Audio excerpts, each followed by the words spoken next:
Manang Yomar for her study as exploring cultural Pwede pa literacy, video? development of sex and science, and Maranao classroom. Thank you so much.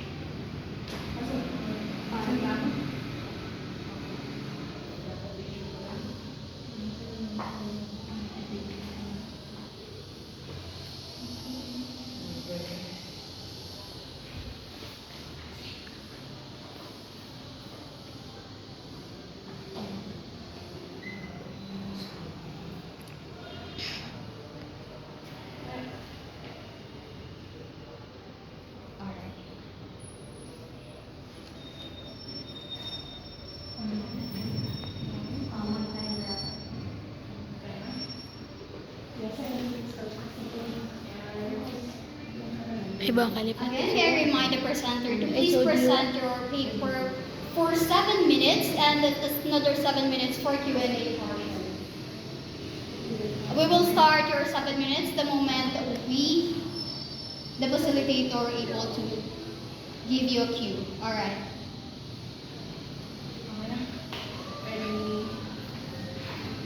Good morning, everyone. Good morning, Ma'am Kumbaya. By the way, my name is Ma'am Marie Lumanda. I'm currently studying Bachelor of Elementary Education, and my topic today is all about exploring the cultural literacy development practices in the context of Visayan and Maranao classroom. Now, to dig deeper about that, let's talk about first what is cultural literacy. So, cultural literacy is a term that means being able to understand or to engage with the way of living of a given culture. For example, I am Bisaya and I can able to mingle or practice some of the Maranao traditions. That is how cultural literacy works. Next, now why there's a need of resurrecting this kind of conversation? Now, what does it really mean to be culturally literate in a modern and diverse society? So ito yung hinahanap namin sa research ito. And because it is often neglected as to teachers na when they ask what is a literate person, when you ask somebody of that, sasabihin nila na someone who can what? What's a literate person? Anyone? Someone who can read, someone who can read and write. Yes, they tend to focus. Most of the teachers tend to focus on that kind of literacy without knowing that education, the context of education is rapidly changing and it becomes more plurilingual and pluricultural, means many culture and many linguists, language that comes together. And then that is for some factors like international student exchange program, from other countries who come here, and also technology. The booming technology help us to access different kind of information easily on the internet. Next, globalization and then mass migration. Paglilipat ng mga tao-tao. So yes, that is cultural literacy. Furthermore, according to Tagal et al., cultural literacy is a skill that can help the learners understand, relate, and interact with people coming from different cultural backgrounds. Yan ang Now, according to Evangelia, this is our chief resources of our research. She explored the practices of English language teachers in the Greek classroom. So this is very similar to us. Her participants were asked about social demographic profiles. These are factors that might affect on how she implement or develop the cultural literacy of her students. So furthermore, learning materials, meron bang cultural literacy dyan? Next, context, activities, attitudes, her attitudes, the teacher's attitudes, and then the perception. Now, all in all, the researcher found out that the teachers try to integrate literacy, but they more tend to focus on the norm-bound approach. So kung ano daw yung meron sa curriculum nila, yun na lang yung i-implement nila sa classroom nila without further using any kind of methods of teaching and including or integrating cultural in their lesson. Next, okay, the purpose of this study is to know the practices and the possible factors such as like social demographic profiles and such things in that will affect the development of cultural literacy in young learners. So it is based on two perspectives kasi as I mentioned, we have the Maranao and the Visayan classroom. So that is for the introduction. Let's move on to the theoretical framework. So the study is embedded into two theory. Number one is the social-cultural theory by Levi-Vygotsky, and the structuralism specifically by Claude Levi-Strauss.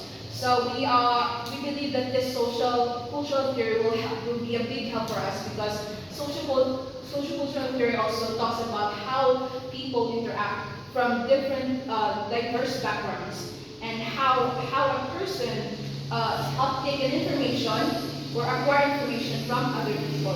So yes, we include social-cultural theory. Another structuralism theory, this is I think this will also help us in understanding what this culture is, because when we say structuralism, we are talking about the structure of a structure, and then specific tayo sa cultural, which is expertise in Claude Levi-Strauss, which is the anthropology, talks about how people behave or how people live.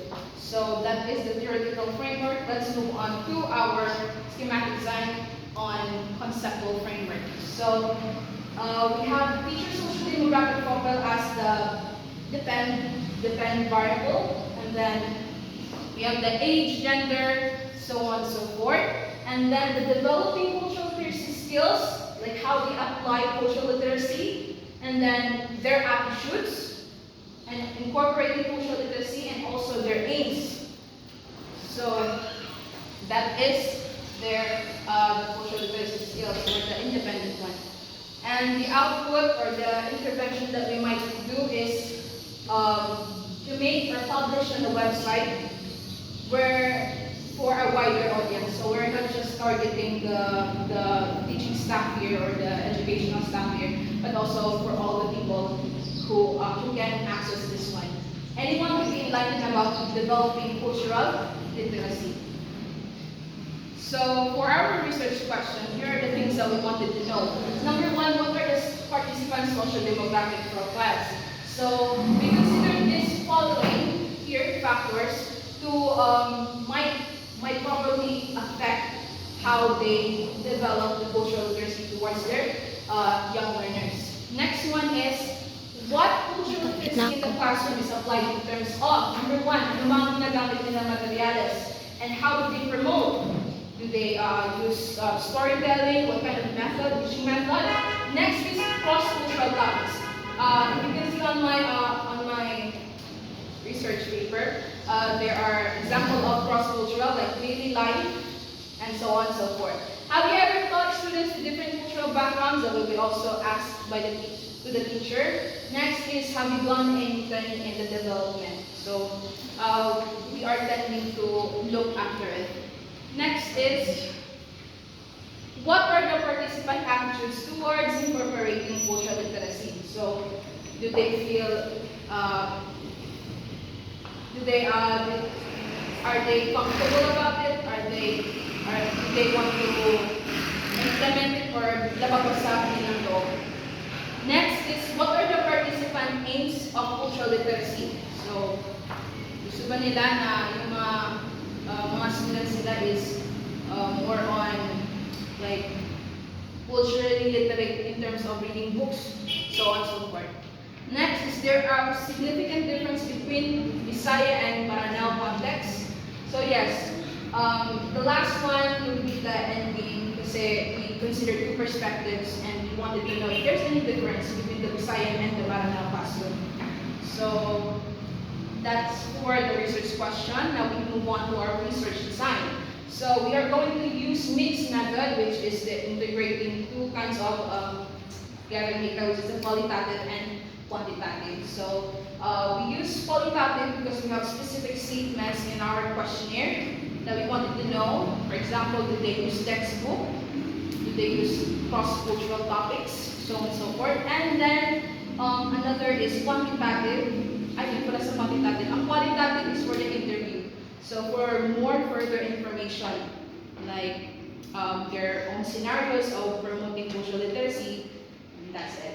So Likert scale method will also be used. 5-point scale like agree, disagree, neutral, strongly disagree, neutral.